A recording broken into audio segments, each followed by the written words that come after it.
জাতীয় নাগরিক পার্টির দক্ষিণাঞ্চলের মুখ্য সংগঠক হাসনাত আব্দুল্লাহ হুঁশিয়ারি দিয়ে বলেছেন, এবারে যারা ভোট কেন্দ্র দখল করতে আসবে, তোমরা তোমাদের মা বোনদের কাছ থেকে, সন্তানের কাছ থেকে দোয়া নিয়ে এসো, তোমরা আর ফেরত যেতে পারবে না।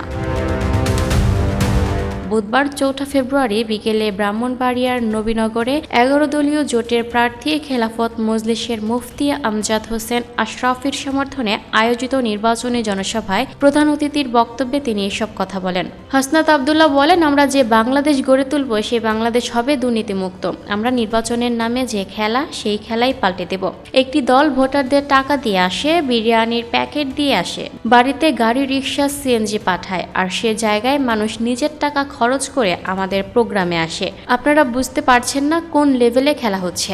তিনি অভিযোগ করে বলেন, নির্বাচনে কালো টাকা ছড়াছড়ির প্রস্তুতি নেওয়া হচ্ছে। গত ১.৫ বছরে মানুষের কাছ থেকে নেওয়া চাঁদাবাজি, টেন্ডারবাজির টাকাগুলো এখন তারা নির্বাচনে নিয়ে আসছে। আপনারা নবীনগরবাসী আগামী ১২ তারিখ ব্যালট বিপ্লবের মাধ্যমে এই চাঁদাবাজদের প্রত্যাখ্যান করবেন। প্রশাসন ও পুলিশের উদ্দেশ্যে হাসনাত বলেন, প্রশাসনের ভাইরা আপনাদের সাক্ষী রেখে দিনের ভোট রাতে দিয়ে গেছে, মরা মানুষ এসে ভোট দিয়ে গেছে। সেই ফলাফলের ভিত্তিতে আপনারা ৫ আগস্ট পেয়েছেন। কিছু ভালো অফিসার আছেন যারা বলে গেছেন, ভাই আমরা অবাধ সুষ্ঠু নির্বাচন চাই। তবে কতিপয় লোভী বেনজির, হারুন বিপ্লবরা আবার উদয় হয়েছে।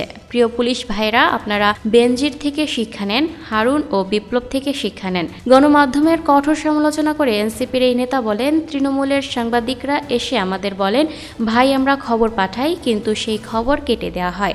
অন্যদিকে দেখলাম সারা মিডিয়া সব জায়গায় একটি দলের শুধুমাত্র বন্দনা ও প্রশংসায় ব্যস্ত। সব বন্দনা যেন শুধুমাত্র বিএনপির জন্য। কি নির্লজ্জ মিডিয়া! খবরের মাঝামাঝি বিএনপি নির্বাচনী প্রচারণা চালায়। এই মিডিয়া গত ১৭টা বছর তারেক রহমানকে দেশদ্রোহী হিসেবে স্বীকৃতি দিয়েছে। আজকে তারা নির্লজ্জের মতো তার পদলেহনে ব্যস্ত হয়ে পড়েছে।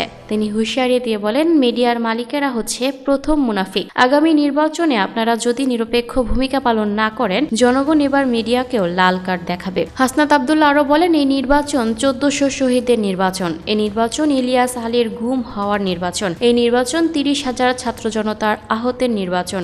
এই নির্বাচনের জন্য আমাদের রক্ত, ঘাম ও শ্রম দিতে হয়েছে। অনেক স্ত্রী তার স্বামী হারিয়েছে, অনেক মা সন্তান হারিয়েছে। আপনারা যদি ইনসাফ চান তবে ১২ তারিখ পর্যন্ত কাজে অবহেলা করবেন না।